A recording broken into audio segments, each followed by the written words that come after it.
locked in my decision to have a collision with my purpose.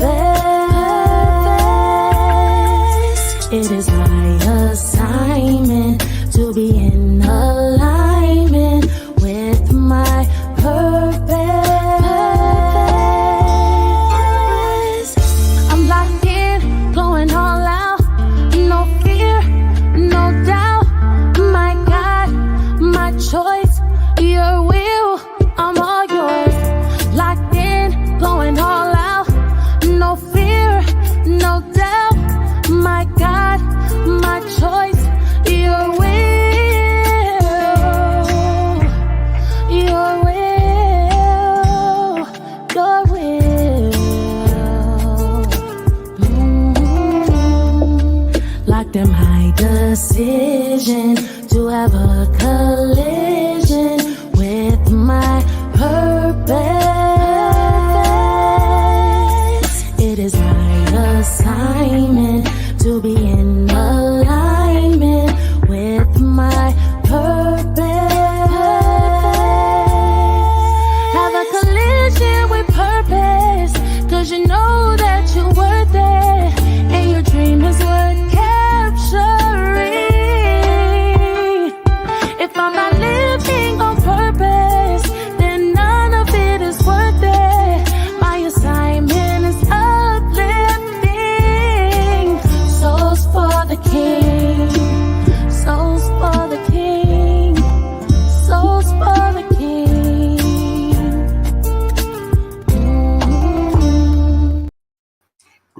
Greetings, friends of the A Collision with Purpose movement. Welcome to the A Collision with Purpose podcast, Bridging Generations, Voices of Men in a Changing World. I am Dr. Laxley Stephenson. This groundbreaking podcast delves into the multifaceted experiences of men across different generations. In an era where societal norms and expectations rapidly evolve, this show offers young and older men a unique platform to voice their challenges, triumphs, and perspectives. Each episode aims to foster understanding and bridge gap between generations, exploring themes ranging from masculinity and mental health to career dynamics and personal relationships. So whether it's a teenager grappling with the pressures of social media or a senior reflecting on the changing definitions of manhood, Bridging Generations is committed to uncovering the real stories of men navigating the complexities of a changing world. I'm Juan Marcel, one of your co-hosts. Doc, what's new this week? And we have our co-host, Gary McCook, president of GIFs on. Hey, Gary, what's going on, man? Hey, pleasant good afternoon, Thursday afternoon to you guys, and I'm looking forward to a good show and hearing from our guests today. Yes, indeed. And guess we have our producer, our CFO, and as she likes to call herself, none other than Miss Donna Thompson. Hi, Donna, how are you? I am great. Good evening. Pleasant evening to everyone. I am wonderful, and it's great to be here and see all you gents. Hanging out with the gents. Donna. you know, we have a special guest tonight, and we're going to bring him on in the second segment. So we won't take too long with the first segment. So, Donna, I know you have some information you want to share with us and share with our friends out there. But let's first welcome all out there who will be watching us or watching us, and who we ask them to share the live, spread it out, just share the love, right? That's what it's all about. Yeah, absolutely. All right, so I'm next. Let's spit it out. Okay, so yes, so oh my gosh. All right, everyone. So we have great things happening at A Collision with Purpose, right? Of course, February 22nd of 2025, we have our A Collision with Purpose colloquium that will be taking place at the Shiloh High School. And if you were there for the first event, you know that you do not want to miss this one that is will be taking place. We're going to have special guests coming all the way from across the waters. Our next continent, Africa, that's gonna grace us with his presence. So that is going to be phenomenal within itself. We're going to definitely have the individuals in our community that we're going to honor that's just doing the work of humanitarian work. We want to go ahead and make sure that, we're giving them their flowers and their props and recognizing them while they're here, and we can. We're going to have scholarships for students. We're going to have entertainment. We're going to have students entertaining us. We're going to have just a great evening of networking. And of course, we're going to have the none other book launch of Daily Insights. None other than Dr. Stephenson here will be launching that book at the event. So you definitely want to have a seat in the room. And if you have not purchased your tickets yet, go ahead and they are on sale. It's the early bird special, so you want to go ahead and grab them before the prices go up. And of course, Dr. Stephenson will put the link up there. It's on Eventbrite that you can purchase your tickets. And just make sure that you have, your seat reserved in the room. So that's one thing that's happening in February. And you talk about putting the link. The link is out there. It's an early bird. Gary told me I need to do an early bird price, and that's exactly what we did. With each ticket purchase, you get a copy of the book. And something else we're doing as well, when we sell books and sell merchandise and whatever we sell here at A Collision with Purpose, we earmark part of the profit to scholarships. Our thing here at A Collision with Purpose is about building communities. Yeah. And it's about students. So students can attend any of our events, including this one, at Shiloh High School, February 22nd, 2025, for free.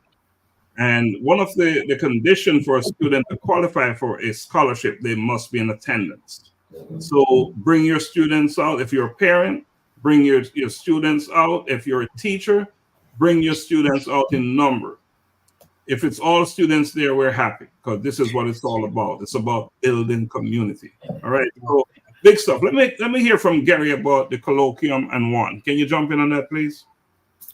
Yeah, well, great experience last year. And as you said, I was just thinking about the great marketing campaign we have to get the students there, because, students are our future. It starts right there in the classroom. And we once you have a solid foundation, I think, we'll have a solid world. So again, if you're all listening out there, our guest is going to come on, and he's big into school and all that stuff. So I know he'll have a lot of students from his school there also. So we're looking forward to February to have another grand gala, I call it, and looking forward to our international guests coming all the way from Africa to grace us with his presence. And Juan, jumping on that, because we're honoring individuals, right? Last year we honor you, Gary, for your work. You're as one of the unsung heroes out there doing it every single day, building community, right? You received the A Collision with Purpose Community Keystone Award. And this year, my co-host, Mr. Juan Marcel, we're honoring him for the work he's doing. So Juan, great opportunity to tell us why we're honoring you. Yeah. It's I'm a part of this, I would say this movement where individuals are being recognized and acknowledged for their remarkable or an exceptional work done in their communities. I love how you always highlight recognizing the unsung heroes, and this show, of course, is bridging generations. But even through this A Collision with Purpose and this colloquium, we're not just bridging generations, but bridging nations. I think that's major. Everything that we're doing is global. And so it's taking one side of the world and meshing it and connecting it to another side of the world, one nation, one culture, various cultures, that we're doing. And I think that is an exceptional work that needs to be acknowledged in itself, because folks who would normally meet, greet, talk, even hang out or even network are given the opportunity to meet and just be recognized and have a conversation for the first time for some of them. So I'm excited about it. I really am. I think it's a great thing. I think it's worth noting that the four of us on this platform right now, in June 2025, we'll all be in Kenya. we'll all be in Kenya. And Donna, can you speak and say something about the Elizabeth Sitawa Cancer CBO? And interestingly, we just launched the Facebook page today, and I believe within about 4, 5, 6 hours, there are over 600 people joined the group already. So before you jump in, my expectation is that by the time we get to Kenya in June, it could be about 40, 50, 100,000 people in this group. And so, Donna, can you talk to us about that CBO? Yeah, sure. So, that CBO, of course, it came from the relationship that we have with Elizabeth and her current fight that she has with the illness. And, it was just a great thing to start this foundation so that, moving forward, we'll be able to help other individuals who are, fighting the illness with support systems. Join the Facebook group, but also, becoming a member of the CBO. It is a cost to be a member. It's a very minute cost, very low cost to be a member of the CBO. But the impact that it will have for the CBO is just phenomenal, because our intention is that this is going to be something that's grow throughout the entire continent of Africa, right? It's going to help families who are suffering from cancer. It's going to help their children. The intention is to end up building clinics, where we can support cancer patients, support their family, having workshops where we can teach individuals about nutrition, how to take care of themselves, having a place, a support group center for these individuals. So with your support and your contribution to the CBO, this is something where we will be able to fight the disease and support the individuals and their families who are fighting this disease, and know that, we appreciate it and we want you to come on board. And like always, we're always supporting the children and our communities and trying to uplift our communities. So great things is happening. We will be there in June of 2025, of course, where we will be doing some serious groundwork. So when we get there, we're going to have some fun, but I suspect that it's going to be a lot of work. And we're ready for it. We are absolutely ready for it. Yeah, we're built for it. We're built for it. And, this work is what we're called to do. And it's no accident that the Collegium with Purpose is front center in this work. Donna is a trustee patron of the foundation. I am as well. Juan is a director, and I know Gary, when he tells me yes, he'll be a director as well. As soon as he shared that with me, because we're looking for like-minded people who are willing to give what they don't have to support others. And that's what a Collegium with Purpose is all about. I know we have a guest, so I'm not going to keep him waiting, because his story is a story worth telling as well. So let's play a song, right? A video for another one of our products that we're offering, and then bring him on after it. Can we do that? And one you'll do us the honor of bringing him on. All right? Absolutely. I'm a bold kid. I'm a bold kid. I'm a bold kid. I'm a bold kid. I wake up in the morning and I praise the Lord. I thank Him for His protection, and I walk in His steps, declaring that today's provision is set up for me. I love God and I love my friends. I'm a bold kid. I'm a bold kid. I'm a bold kid. I put on my armor and I read His word, blessing come out of my mouth, cause I know to whom I belong. I am bold for Christ, Holy Spirit dwelling within me, carrying His presence wherever He sends me. I'm a bold kid. I'm a bold kid. I'm a bold kid. I'm a bold kid. Loving others as He told me to pray, for healing, miracles to see, knowing my identity in Christ, He is in me.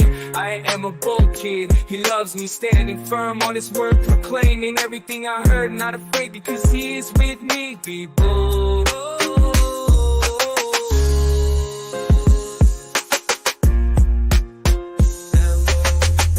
a bold kid. I'm a bold kid. I'm a bold kid. I'm a bold kid. Put on my armor. And I let this word blessing come out of my mouth. Because I know to whom I belong. I am bold for Christ. Holy Spirit dwelling within me. Carrying his presence wherever he sends me. I'm a bold kid. I'm a bold kid.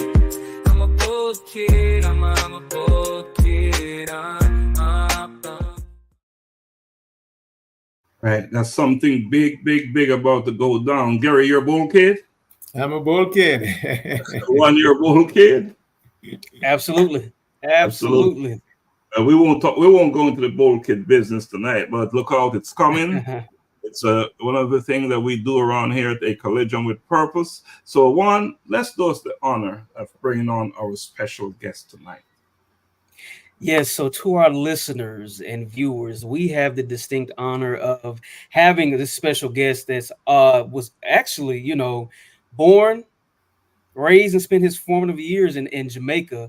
So he brings experience in education as well as the radio. His radio career began with sports reporting.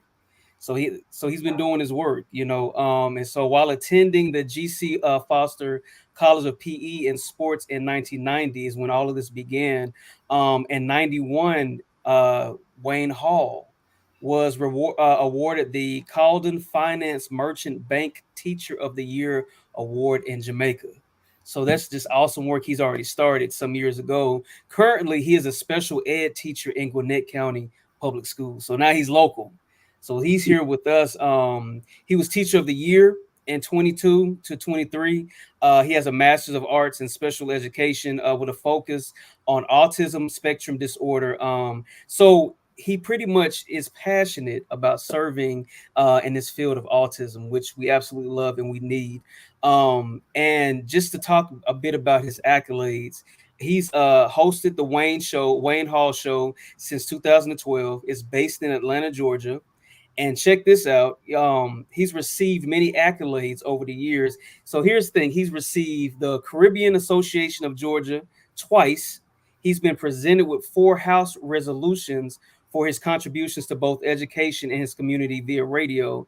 And he is the 2024 recipient of the Captains of Industry Award for being a champion of his community. Now, I'll allow him to finish that story because he knows it much better than us. So without further ado, audience, listeners, viewers, please welcome our special guest, Mr. Wayne Hall. Let's give him. Drum roll, please.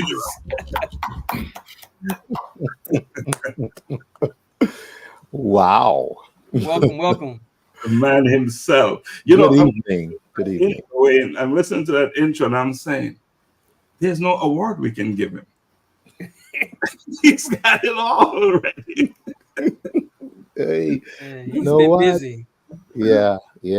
And I came across my graduation pictures from college and realized I had gotten 8 trophies there. So I've been winning for a long time. I've been getting awards. I said, "Whoa, that's awesome." I had a total of 8 awards at one graduation ceremony." Okay, it was good. That's inspirational. Yeah. Very inspirational. And Juan, you're an educator. You're in the education business. It must be so. To read the bio and his achievements and accomplishments, that should be quite inspiring for you, I think, right? Absolutely. Mm-hmm. I'm a very extremely passionate about education and just community development. So yeah.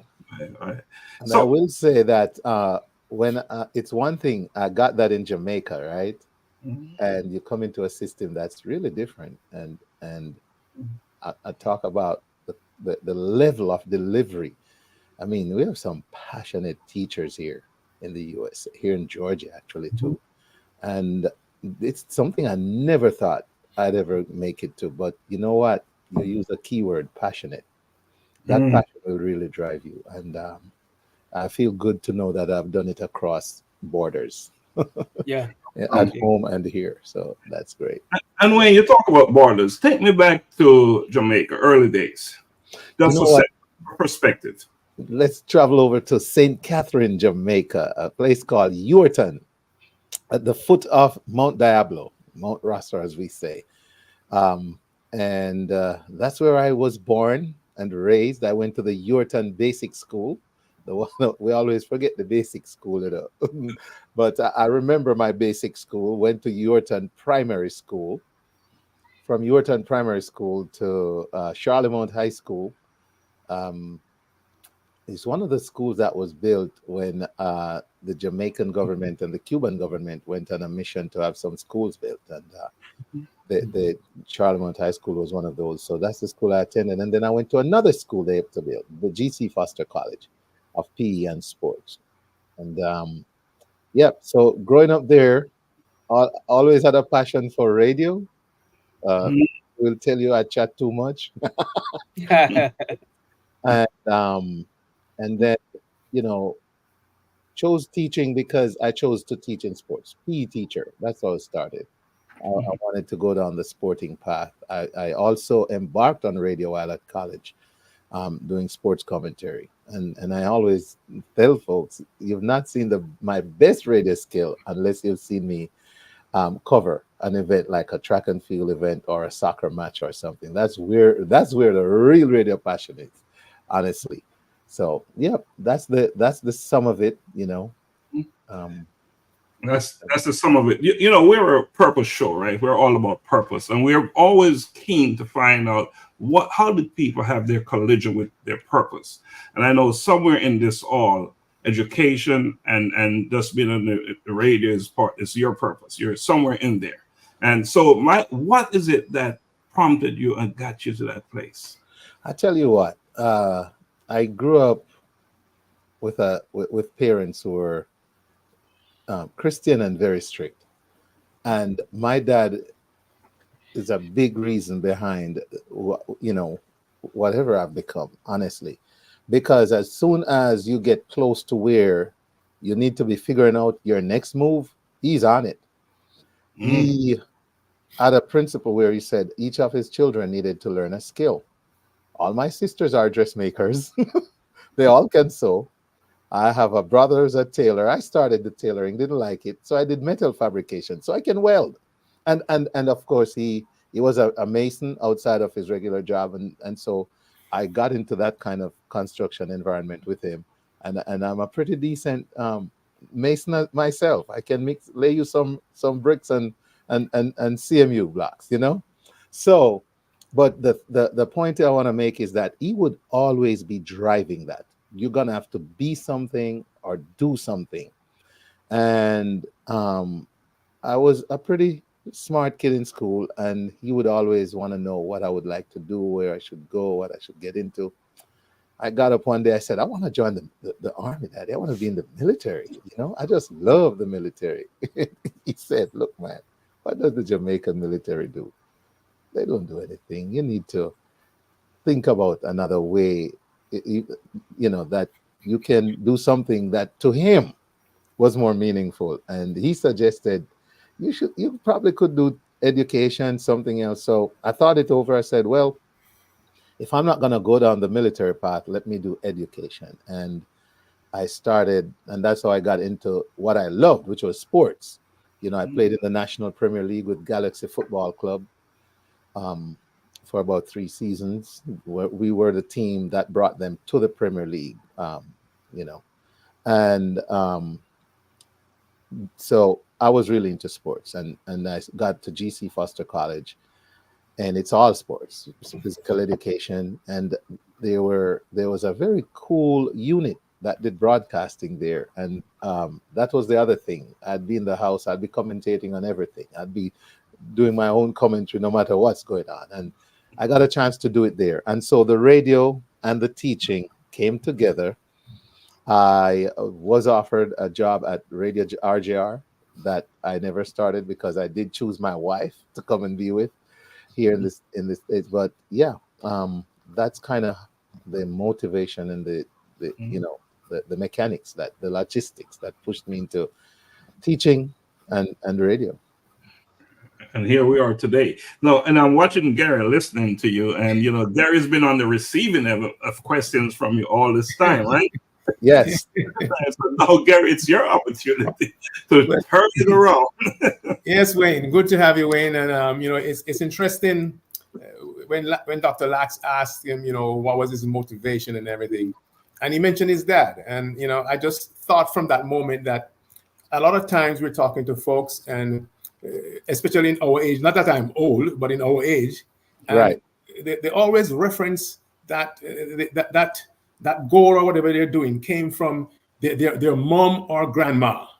It's a rarity to hear the dads being the person who was the director or the influence to get there. And I mean, we now as a generation, including Juan, I know you're younger, I think we have set in the pace now that, and we should be doing it, that especially the males in our family, we got to set that bar high so that they can emulate and follow us.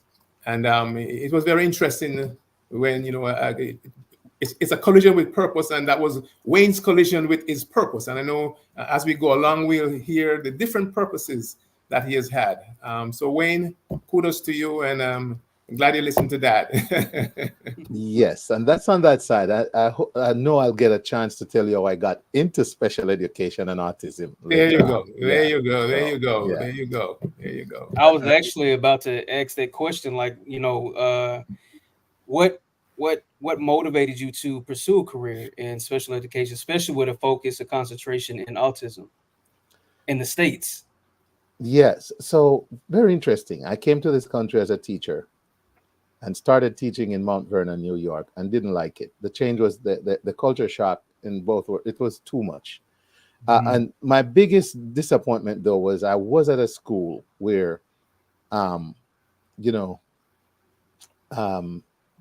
I was disappointed in the fact that the school was just not being accountable for the kids. In fact, I was subbing in a class and the kids would just laugh and say, "He must be from Jamaica. He's strict." And I was in one room one day and the teacher in the other room, and it was just commotion. And I went to the door to peek if someone was in there or not. And the teacher, now the majority of the students were African American. This teacher, a Caucasian teacher, sat there reading a book, and the kids were just, some were boxing with boxing gloves in the back, others were throwing it was like a party going on. So I said to her, "What's going on? Is everything okay?" She said, "Oh, they're fine, and you'll get to see as soon as you fit into the system." And I remember coming home to my wife and saying, "I'm not going back to I was substitute teaching. I said, I'm not going back there. I can't go somewhere and watch this. I'd rather go work in a regular factory for minimum wage." Those were my words. And I stopped. I did exactly that. I went to a factory and started working. it's and it was for minimum wage because that's not my area of specialty. And I figured my way out from there. But, let's fast forward to moving to Georgia from New York. And I worked in construction. Believe it or not, I was a regional manager for a company that did brick and mortar. As I said, again, going back to my dad being a mason. So I was able to help there with project management and stuff. And when the economy tanked and they were, making cuts and all that, and then another conflict came up over my wife's birthday, I pretty much told them, you know what, I got to work for people with feelings, because they pretty much didn't want me to be a part of my wife's 40th birthday. So I said, this is where the road will end then, And while out and about, I said, I'm looking at options. I also had the challenges that came with that job of my kids not seeing me a lot during the week. I would be in Tennessee, Florida, that, as a Southeast regional manager, I was all over the place. So I wanted to do something that kept me closer with my children.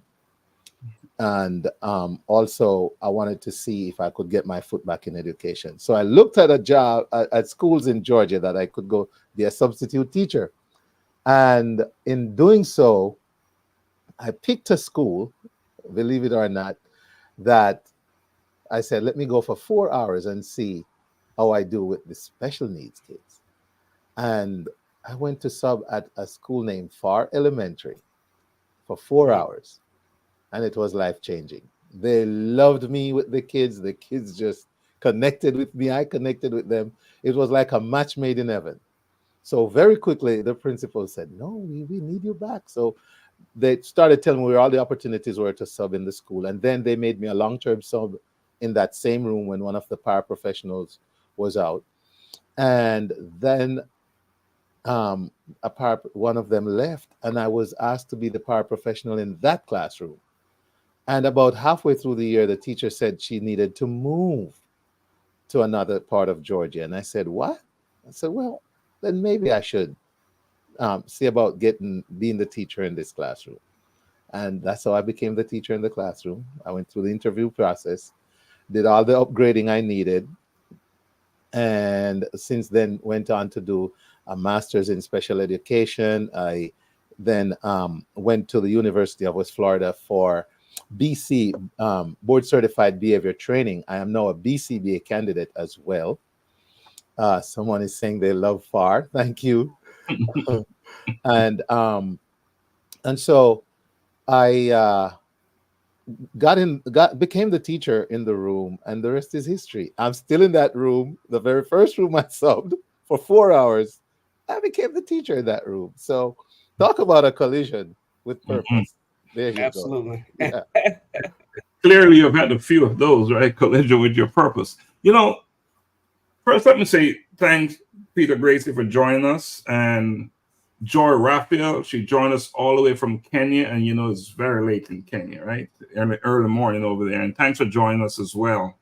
And we ask that you share the live. We appreciate you joining us, and just do what you do out there, and just continue the word and just spread the word, because this is all about building communities. That's what we do here, and the Collision with Purpose. And that's the conversation we're having with Mr. Wayne Hall. But I had a conversation with someone today. I was talking to a friend, someone not as old as I am. And Gary, I know you don't like to use the word old, but 10 grandchildren.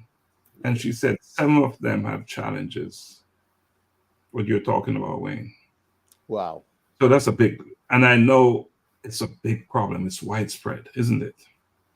Yes. 1 in 68 children are diagnosed with autism every year.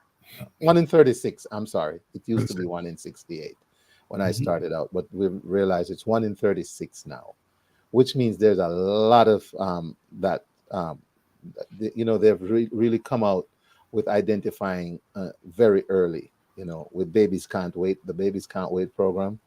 So yeah, the numbers seem to be going up because they're better at diagnosing now and identifying these children, so the intervention can begin earlier. So it does look like there are a lot more of autistic members of our society than we would have thought, say 10 years ago, for sure.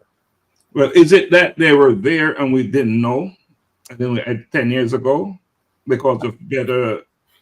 I think we're doing a better job at finding them early. And also the statistics from the different offices, medical offices and institutions that provide these services. The gathering of the stats is better with the help of technology, and just finding these kids with the programs like Babies Can't Wait. So I don't know if I want to say that we didn't know. I just feel like we've done a better job of saying, yes, here they are. Let's start getting them. Let's account for them statistically, and also let's get the intervention going as soon as we can for them. Because 7 out of 10 is big, right? Big stuff there in one family. It's huge.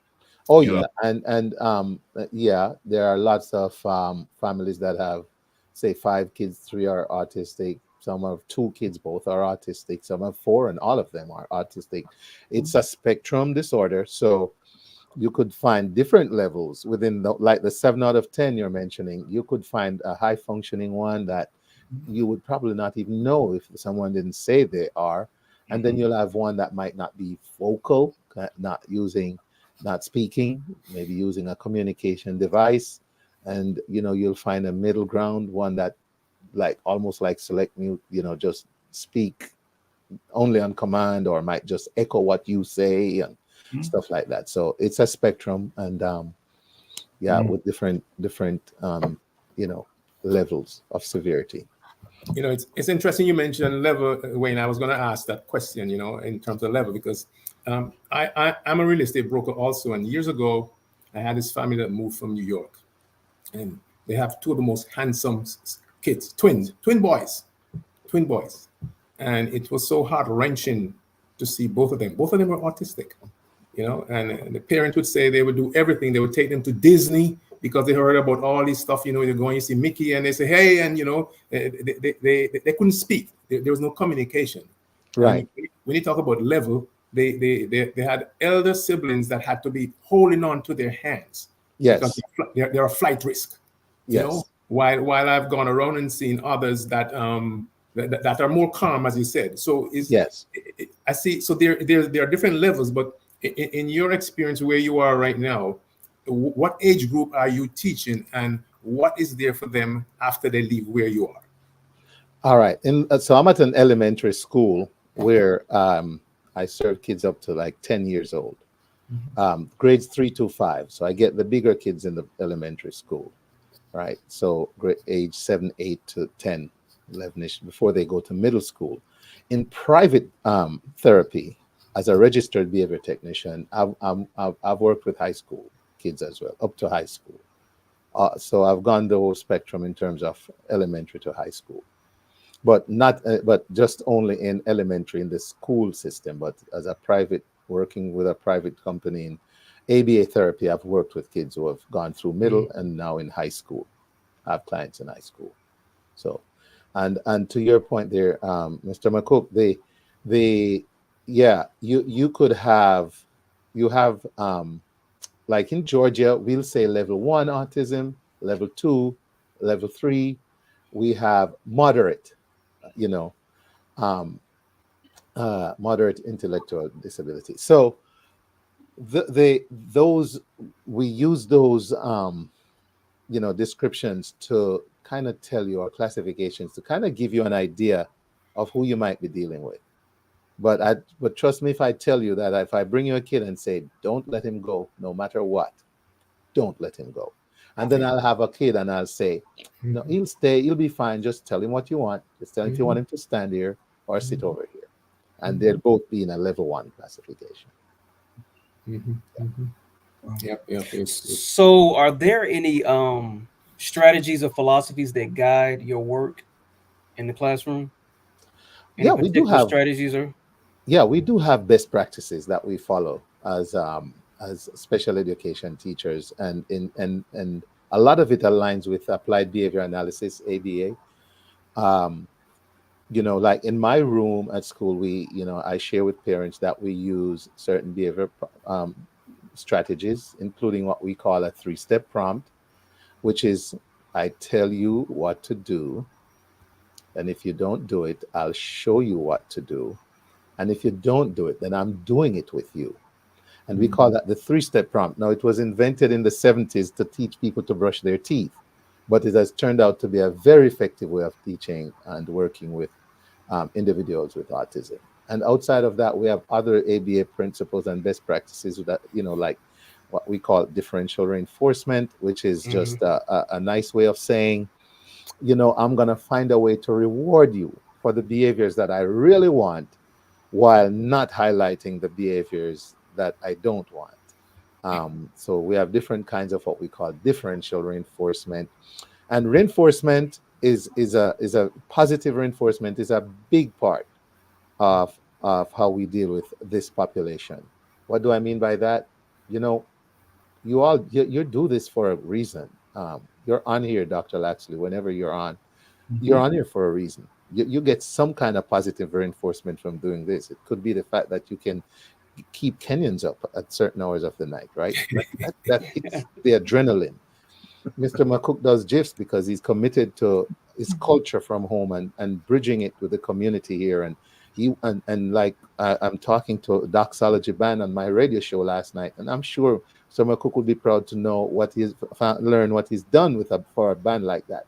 That's your reinforcement. That's what drives it. That's what makes you want to do it the next time. Well, how can we get a kid who's not really doing the stuff we want him to do because of the impact of his disability? Well, it's reinforcement, positive reinforcement. So some people will use candy. Some people will do a high five. For some people, it's a hug or just acting crazy happy when they do something. So, positive reinforcement is a big part. And then it gets a whole lot more complex when you get into the whole behavior analysis part of it, with all the different strategies that can be used. But in a nutshell, it's the 3-step behavior and the differential reinforcement that you'll see a lot in an autism classroom at this age level. Yeah, before we go to break, Rain, I have a quick question for you. I'm often asked this question: how do you juggle so many things, right? And you do them all so well. So, with your many competing interests, right? You're a teacher, special ed, you are a MC, you are a speaker, you are on the Wayne Hall show. What is it that you're not doing?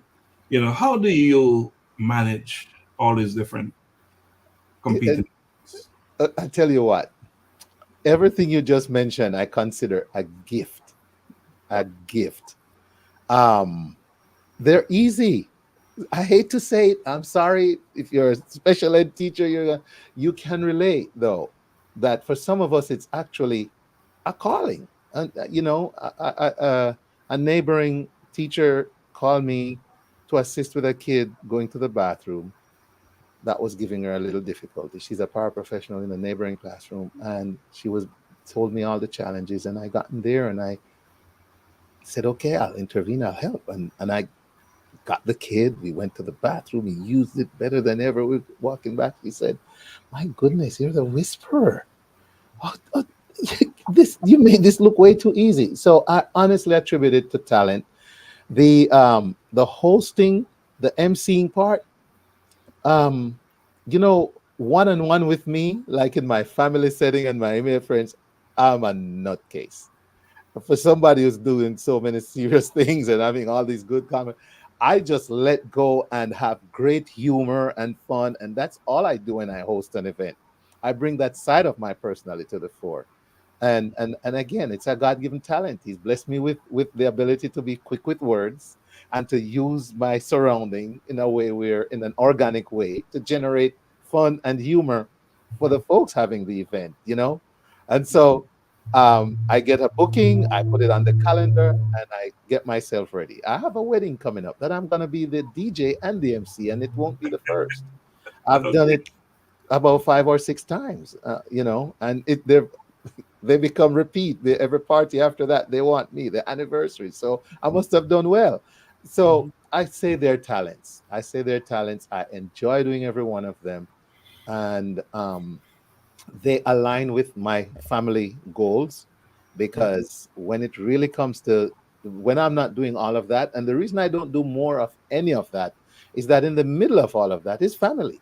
And so if I'm going to be gone all weekend, then by all means, there's going to be a makeup way somehow with the family in between all that, me and my girls and First Lady Michelle. So, that's how I do that.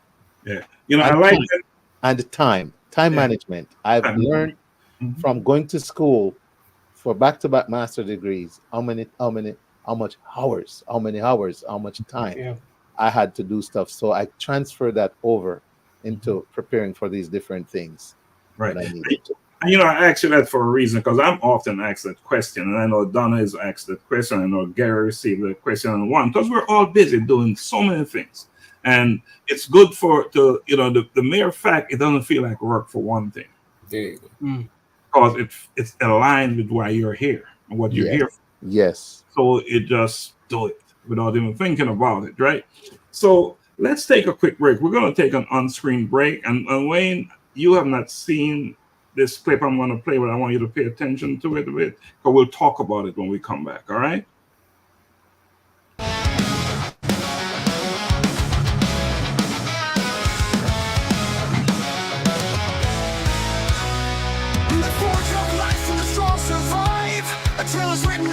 that strive. Through fire and flame, they find their way, becoming iron where courage holds sway. Becoming iron, with heart forged in fire. Tales of courage and conviction, rising even higher.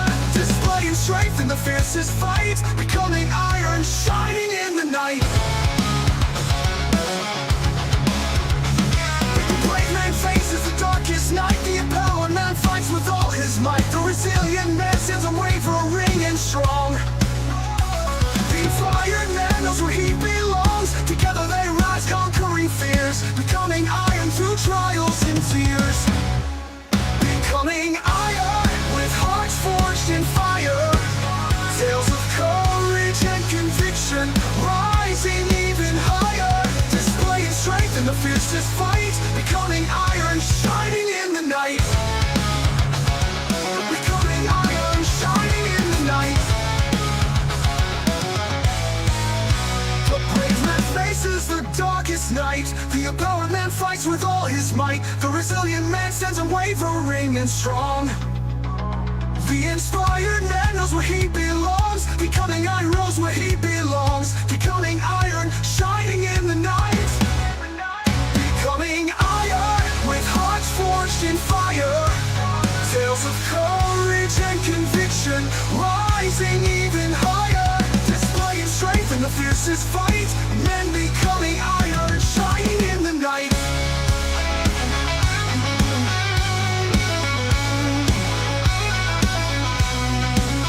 The brave man faces the darkest night. The empowered man fights with all his might. The resilient man stands unwavering and strong.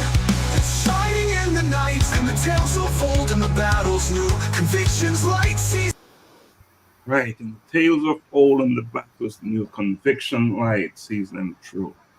Before I ask Wayne any question, one, what is this all about, becoming iron? Can you share your perspective?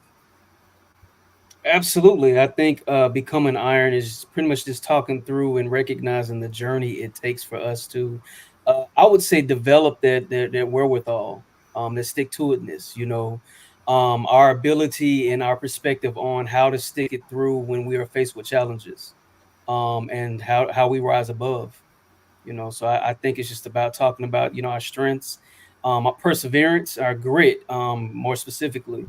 Is the grit that's developed through adversity and hard times and hardships. So, Gary, you want to jump in there before we go to Wayne? Yeah, it talks about the night. That kind of brings me to thinking that there are things that you are struggling with inside, or trying to get strong inside first before you bring it to light. So it's starting in the dark. It's starting from within. It's starting because of how you grew up and everything, and you're trying to challenge and make sure you're doing the right thing. So it starts within, in the night, and then you bring it to the light and share with the world. Right. And so, Wayne, that this is an anthology that I'm doing, Becoming Iron. And we have identified 4 categories of men. And that's one of the reasons why I wanted you to really pay attention, is for you to tell our audience, or our listeners, where you fit into this. There's a brave man, there's an inspiring man, there's a resilient man, and an empowering man. And I wanted you to speak on that you're probably all of them, by the way, but I wanted you to speak on the one that aligned with you most. Resilient. Resilient. It's not easy to rise to a level and maintain it. You have to be able to take a lot of things and not take them personally. You're going to be you, and you're going to let someone realize if something probably could have been done better, but at the same time, when you walk away from that situation, it's not affecting what you do to someone else. And being able to take setbacks, being able to use unideal circumstances and just make great of them, that kind of resilience, I think, resonates well with me. To get up and go face autism, though, sometimes borders on bravery. But it's the going back tomorrow to tackle it again. That resilience is where Yeah. I still think, yeah. And that's why I say you probably, there are elements of all of them that tie in, but the one that stands out the most is why we specified that. And Juan, are you a resilient man as well? Absolutely. Absolutely. Is that a thing about teaching? Does that have something to do with honestly, I'll say this real quick. A close friend of mine passed a few weeks ago, but at her service, during the eulogy, the pastor said this. He said he was talking because she was an educator. We're educators, and so he said he knew he was talking to a bunch of educators, and he said I'm sure that a lot of times we think education or to educate means to pour in or to put in. He said, but the original definition and meaning means to draw out. And so I think being an educator, it takes that resilience, that grit, like he said, I like how Wayne said, just to make the best or to make great out of an unideal situation. So you're going with that in mind and helping to draw that strength and those gifts and talents and realization out of these students. So when they're faced with certain similar challenges or different, that they're able to make great out of it, so I think it does take some resilience, just to make the decision to get up and be. I think even through education, we're still telling our story and being an example. So I absolutely think so. I agree. Let's hear from Gary. Gary, which one timed you? It looks like the resilience is what is is the topic. I mean, I have never been a one to go with the status quo. Because I just think you just accept everything that is told of you. Now, I always tell people I take the Martin Luther King approach, though, in nonviolence and getting what I want. But if you sit back and just go with what the person says, I remember giving an example about working and getting my degree, and my supervisor had to sign off on my course, and psychology was a course that I needed to sign off on, and he shut it down.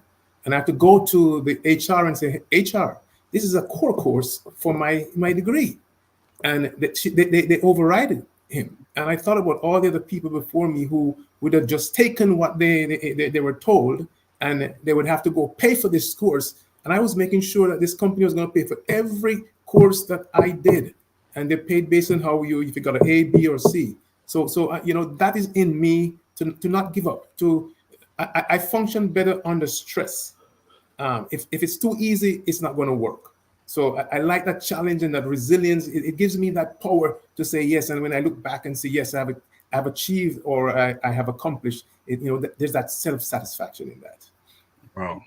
So let me say this, right? Within the pages of this book, of course, the book is not there yet, you will discover the tales of the brave man. And that is who I believe I am. Face the darkest night and walk through the fire and show up tomorrow. Then there's an empowered man who fights with all his might. And the resilient man, which all three of you are, stands unwavering and strong. And the inspired man is that man that knows where he's belong. He's full of confidence. No matter what, you can't stop him. You can't touch him, even if he's wrong. I like that one too. Well, you're at a disadvantage because this thing went by so fast, right? I know. Went by, and that's why I wanted to clarify that. So these characters that we're describing are real life examples of men today, men that we know, right? And again, our business here, this book will be the template for how men should be when it's all said and done. So, of course, Wayne, if this is all by invitation, this is not an anthology that you just say, I'm going to be a part of. It's by invitation, but I will extend that invitation to you and I'll share more. So you'll tell your story of courage and conviction. And I want to say that this book is also a tribute to the fathers, sons, brothers, and friends who embodied the true spirit of manhood. Becoming Iron is a testament to every man's extraordinary potential to rise above challenges, right? Stay true to their conviction and emerge more vital than ever, just as you did, Wayne. with all the challenges that you went through, Gary, all the challenges that you've been through. It's a wellspring of inspiration and empowers you to live courageously with conviction and, Absolutely. and to extend beyond all expectations. So that's what Becoming Iron is all about. And I wanted to share that with you and with our audience, because I believe that we're establishing the template for how men in our community, at least, should be. That's the take. I agree. Yeah. So Sure. again, you're watching Bridging Generation, Voices of Men in a Changing World. And are we living in a changing world? Oh yes, Mm.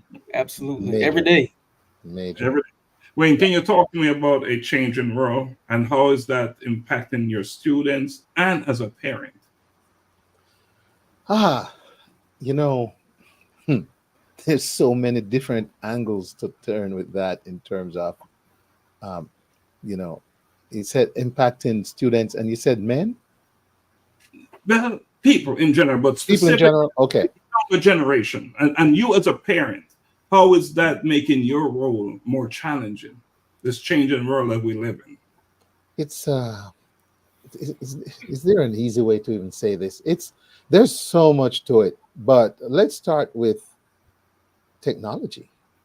Mhm. Let's start with Mhm. technology. Just think about 20 years ago, what kind of technological assets we had compared to today. And think about how you could just turn off a television and that would be it for a kid. They go to sleep. Now you got all these channels and apps and stuff and the internet, and things are available at their disposal. A kid can have a device, and then we feel so strained by society in a lot of ways to accessorize our kids. They go to school, all their friends have a cell phone, all their friends have a tablet, so we're going to give them one too. And so then they're exposed to stuff that before one click of a switch, and it wouldn't be a problem. Now, no, they're exposed to all these things. You are parenting in competition with all kinds of apps and social media platforms, right? And so that's the technological side of it. Then there's the legislative side. We have a consequential election coming up in a month where we're hearing about a certain project. And I don't know the extent to which we go into politics on this platform, but that's gonna be change. That can be changed, and that's some of the forms that change come in. Different leaders push for different changes legislatively, and so, for example, there's certain areas that as a teacher of a special ed classroom that you might not need to be high on. Now, they've passed a law, for example, where Mr. Marcel might know about this, where you got to do a certain level of literacy now, even if it's Mhm. going to be going over the head of the students that you teach, right? You also look at just the fact that we're banning books. We're trying to erase history. And I do believe that no matter what it was a part of history. Even if it was something bad, it is history. And people should know that something bad happened. Yeah, we it's okay to let everybody know about 9/11 because a perceived we didn't do it. But we can't let people know slavery existed and that some little black kids had an issue at a school in Arkansas years ago. So those are some, and legislatively, technology, I think, are some of the big impacts. And then economically, life has changed.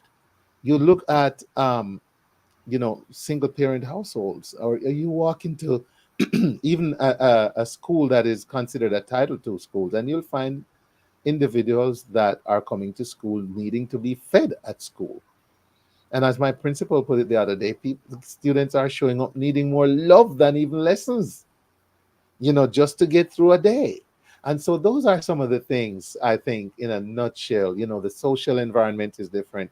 the economic environment, the political climate, and the technological climate are so different as you speak about a changing world, and you see it, and there's advantages to it, right? Because now we have devices for my autistic children who can't speak. In fact, the other day I played around with an app on my phone, on an iPhone, where I was so hoarse I couldn't talk. And I pulled, my speech language pathologist at school told me, it's on your phone. And I pulled up the app, and so I was going down the hallway, meeting people and pressing a button, and it was saying hello.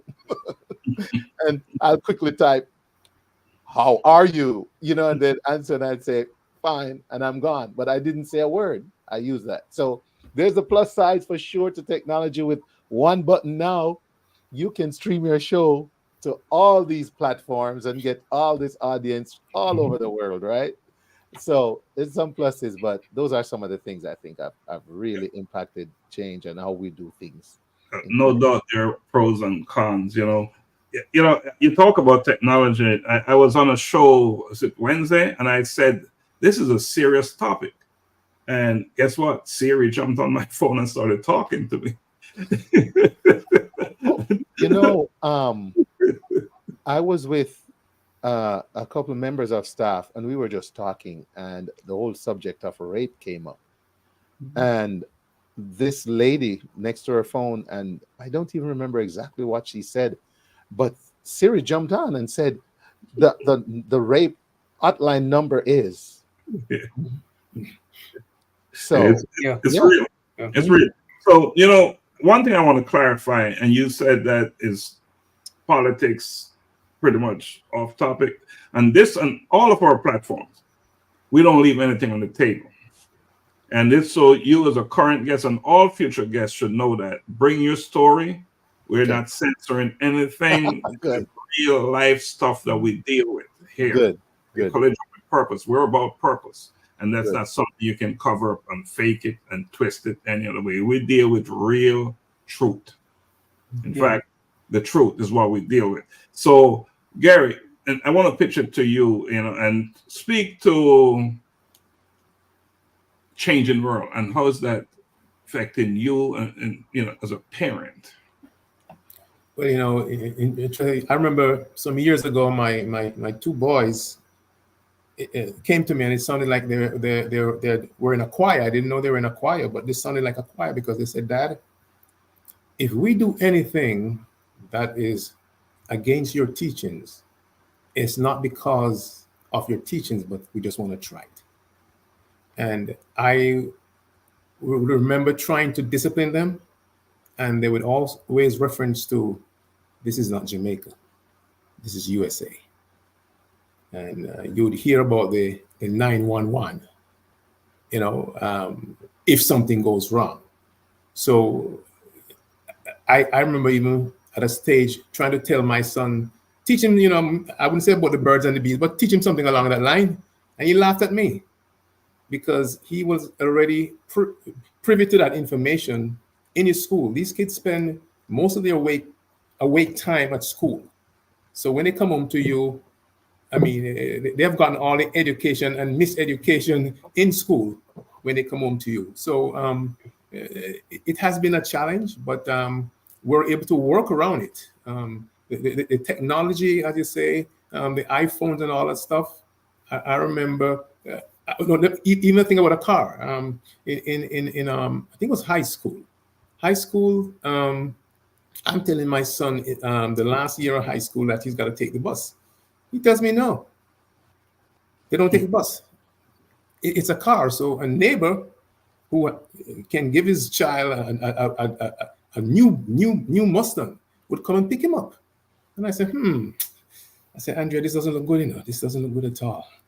So I got him a little jalopy. The jalopy broke down. The jalopy broke down. So what I had to do, I had to take the jalopy and give him my car, because if the jalopy break down, I can, so these are the pressure that, I mean, we as parents, people might say you spoil a child, but it's not that you spoil a child. You want to make sure that he or she doesn't have to fall like you fell, to move along, and get ahead. So you're trying to just do the best for them. And those are the challenges you find, around, and technology, as I think Wayne or you said, all these gadgets. My wife and I were talking just last week and say, when we're in college, we had to go to I think called the library. Does it still exist? That Yes. place with books I and still everything. go there. Yeah, okay. So back in the day, let me talk. Back in the day, there was a thing called a library that you'd go and you'd photocopy things and all that stuff, and Yes. and I remember doing a paper in college, and I had a machine called, it was a Brother word processor, Brother, where you put it in and you would type. So it's bing, bing, bing, one key, and don't you make an error and spell something wrong, right? For you to go back and change it, there's a little thing like a whiteout you have to try and Yes. and put in there.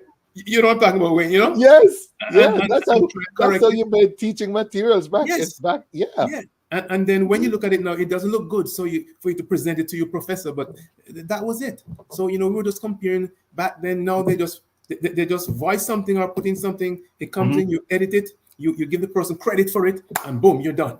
So I mean, there can be change with chaos, and there can be change without chaos. Yeah. So the change without chaos is a movement forward, which is what we have to embrace. Yeah, so there's a distinction between chaos and chaotic, right? Chaotic is organized chaos, and it's chaotic as opposed to chaotic organized chaos. So, but Gary, there's something I want to touch on. So this library thing, right? I went to, I'm a grandparent, so 5-year-old. So I went with him to the library, and it was the most amazing experience, a physical, real library. I encourage all parents out there to go to these libraries. They still exist, and they are amazing. Absolutely. I was shocked. I was blown away. I went there. These libraries are just amazing that they build in these counties and cities. To use your local libraries. They work. They're very effective.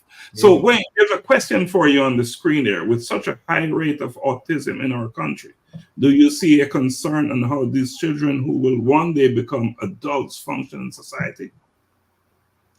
Yes, definitely a concern, and something I've thought through to the extent that somewhere in the back of my mind, which probably drove my decision to try and become a board certified behavior analyst, that there's this big population, 1 in 36, they're going to grow up. Some will fit into society in a good way, the higher functioning ones. The rest might still need housing of sorts, and institutions that they can thrive in, not just survive in, but thrive in. And it has to be a concern, because a lot of one of the major, if not the major goal working with anyone with autism, is to get them as independent as they can be, and to be as functional as they can be in society. And sometimes, the high school, they don't leave the public school system until the age of 22. There's vocational programs and stuff to give them that emerging skill into society in general. However, if you think about a severely autistic person who might never speak, who might just not have what we call the motor skills, which, there's so much we take for granted as normal people. You get up to you go to sign your name, and you do it subconsciously.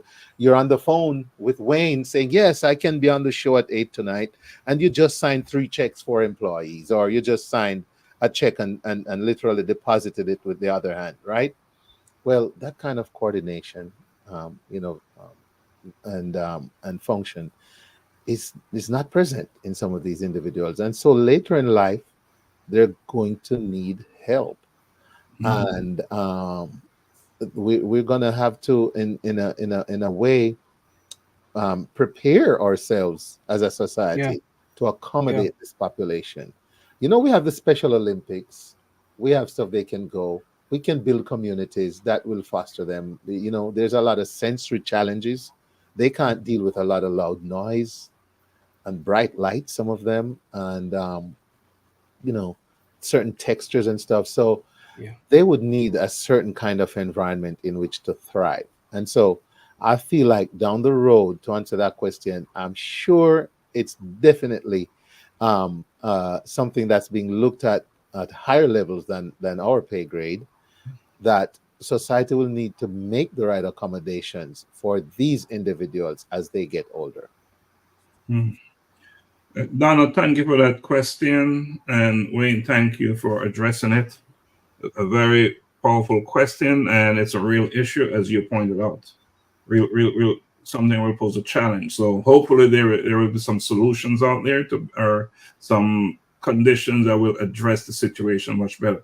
We're running out of time, and Wayne, what I'm going to do, I'm going to invite you to come back so we can have a dedicated show about active parenting, because we didn't get to cover that much today. So I'll invite you to come back on for that. Yeah.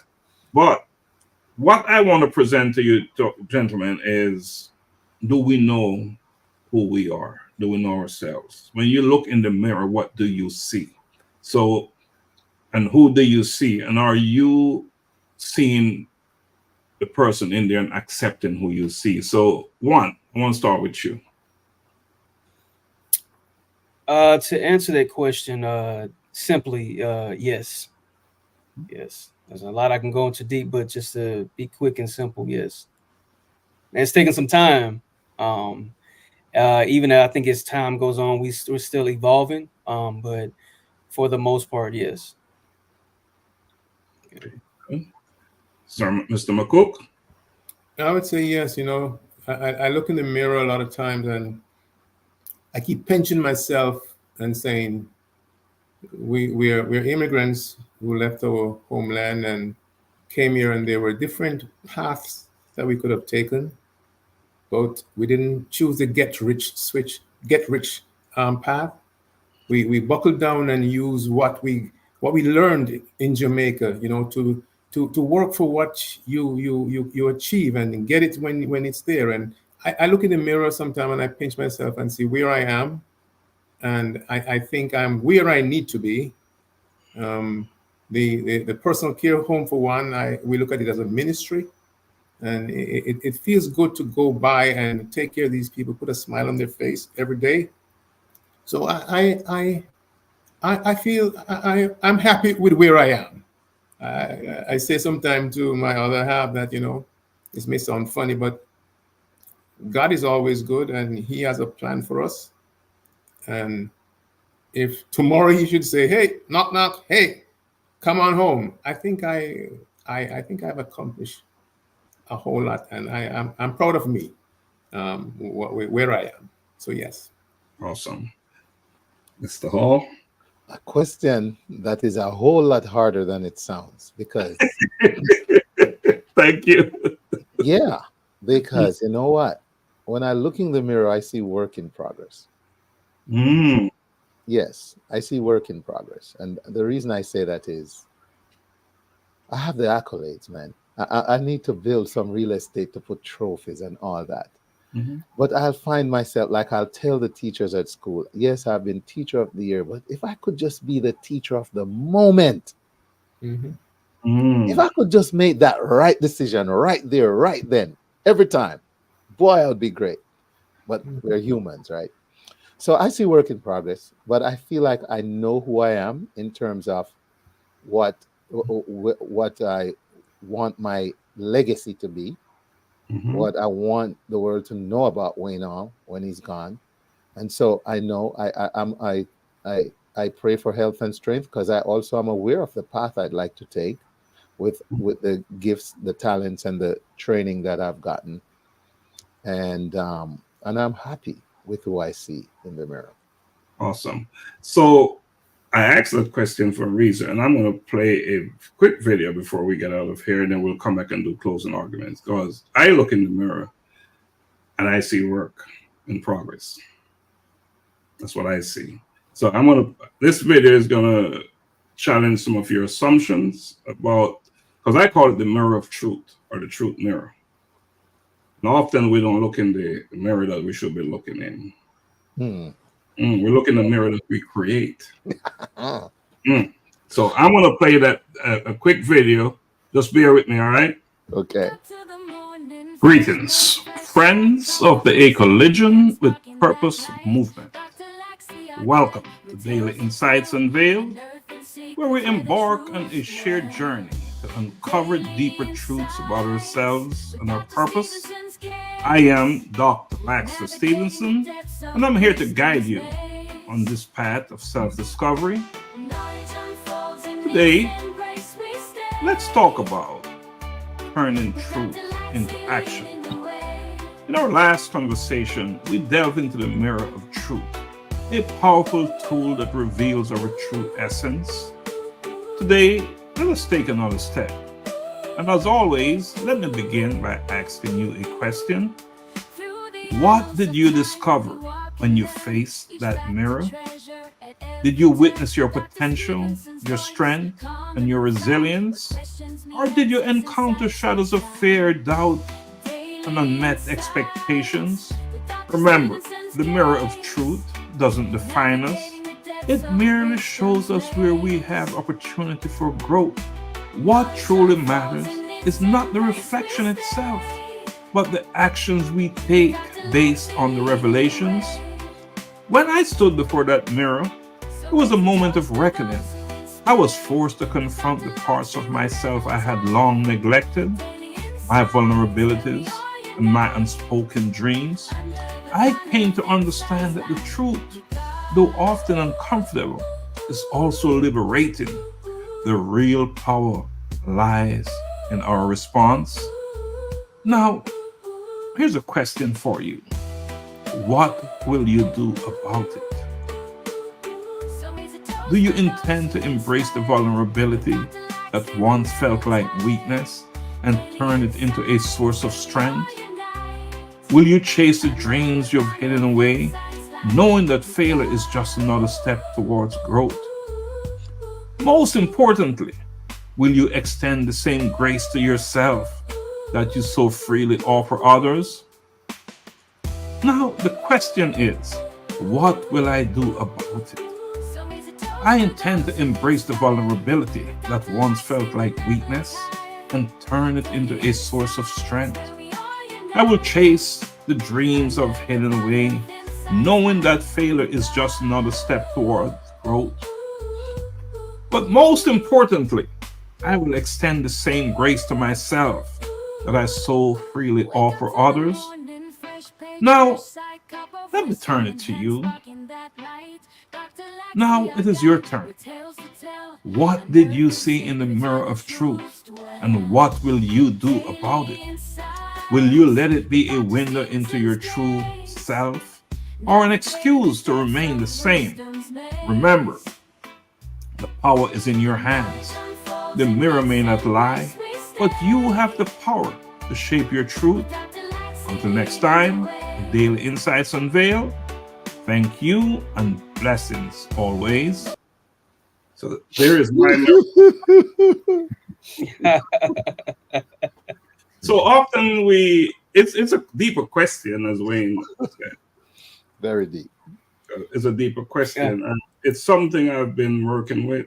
And Donna and I were having a conversation, and I said, Donna, I'm calling it the mirror, the truth mirror, because that mirror is, if you take the veil off, can tell you something, can make you better. You will not see who you want to be, the person you're seeing there is not where you want to be. But if you receive it well and respond as opposed to react to it, then you'll be better for it, right? That's the essence of it all right there. So anyway, that's that. That is that. So we're running out of time, Wayne. As I said, I'm extending another invitation for you to come back so we can focus strictly on active parenting. So Yes. we'll work on that, right? So gentlemen, let's do some closing arguments, and let's start with Wayne. And Wayne, please add anything else that you didn't get a chance to say but would like to say, and in doing so, do a closing argument for us, please. Closing argument. Let me just say that's very deep what you just shared. It kind of, like I said, it sums up to a large extent work in progress. Yeah. We have all achieved in one way or another. and will continue to achieve. We also do what I say earlier for reinforcement. One way or the other, we are encouraged, even if it's just for the paycheck, to do what we do, and to find yourself in your purpose, to be doing something that you really enjoy, is a blessing. I would like to say that in closing, that term, that reference to vulnerability, I've learned that, yielding is strength. Popular Japanese term, yielding is strength. And there's a time sometimes when that's what we need to do instead of trying to muscle our way through life and everything. Yield, pause. Like you say, don't just react, respond. And sometimes it means not doing it right now, leaving it for a little bit. And so I want to thank you for having me on here. I look forward to returning to go into some other areas, being a platform for men. Kudos to you and your team for that. And let's just continue to thrive, strive, and deliver in our purpose. Awesome. Thank you, Wayne. Thank you so much, Gary. Well, again, it was a great conversation. I look at these things as conversations where we try and impart what is in us or our experience, and that's the only way we could grow. It's a matter of grow. It's a platform that is we are unselfish human beings. We're not just taking things within and just using it for our purpose. We're sharing it with others so others can also benefit. So great platform. It's good to have us as men, as leaders and future leaders in our community to set an example. To set an example and show that we can exist and coexist. And we're all in this thing for a common goal, giving back. I think all of us here, we give back. We find fun in that, giving back to society. So again, kudos to you, Dr. Lax, for your leadership, and Mr. Wayne Hall from the Wayne Hall Show. Continue doing what you're doing out there, brother. And Juan, same to you. Thank you. Thank you. Thank you, Gary. Sir Juan?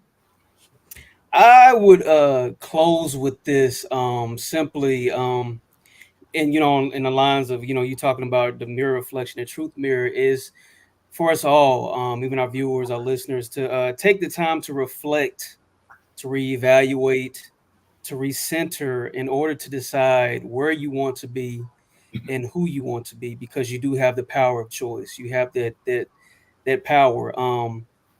And I always say this: you already are what you're fighting to become. It's already in you. So take the time to really reconnect with it, because I can guarantee you somebody is waiting on your arrival. So tap in. I like that. Tap in. Thank you, Juan. Thank you, Gary. You guys are regulars, right? So I won't address you. But Mr. Wayne Hall, I really appreciate you coming on today, and for you to dig into your wealth of knowledge and sharing it. You have so much to offer. And as I said earlier, we'd love to have you back on so we can have a focused conversation about active parenting, because I think that's what it's all about. Yes. At the end of the day. So I really and truly appreciate you for accepting the invitation and for showing up and for staying on as long as you've done. Now, to the general audience listening, there's something about listening when you're listening. And the question is, are you listening to respond, or are you listening to learn and grow? So I just want to leave that with you. Also, there's also something about giving. And we at the Collision with Purpose, we're not in this for ourselves. When you say, what do we get from it? What kind of gratification? We are in this because we know that we're more than capable. We have what we need to make a difference, and it is our obligation, it's our responsibility. Therefore, we are all like-minded people. We're on this platform, and that's what we do. So what does it take to give back something? to just a little act of kindness. Yeah. You don't have to have more than the person you're giving it to, right? I don't have to have more than Gary to give to show him some love and care. What is Gary requiring at the time is what I give him, right? Gary may just need a good word, a comforting word. So if you're out there listening, look around you, look close to you. As a matter of fact, quite often we find ourselves reaching out to help people far, but yet there are individuals within our circle who are in need of some type of love, some type of support. Pay attention to that. And just know that one small act of kindness can have a ripple effect, can go a long way to make a difference in the lives of others. So as we depart tonight, keep that as your focus. Listen, not to respond, but to learn and grow. And be very diligent in how you display. Be committed to showing love and kindness to your neighbors, to your friends, and members of your family, and to yourself. There's such a thing as self-compassion that you heard it in the video, right? Offer the same grace to yourself as you do to others. So as often, too many people are not loving on themselves. And because of that, they're not capable of loving on others. So one, I'm going to ask you to take us home. Take us home. And gentlemen, I'll ask you to just give me a couple of minutes after the show, okay? Sure. All right. So Juan, can you take us out, please? Absolutely. To our listeners, followers, our audience, our special guests, that's what you are. Thank you for joining the conversation tonight. We are so honored to have our special guest, another special guest, Mr. Wayne Hall. Hey, same time every week, Thursday, 7:30 Eastern Standard Time. Hey, take the time to reflect, reevaluate, and recenter. Do something. You may not be able to do everything, but you can do something. You all have a good night. We'll see you next week.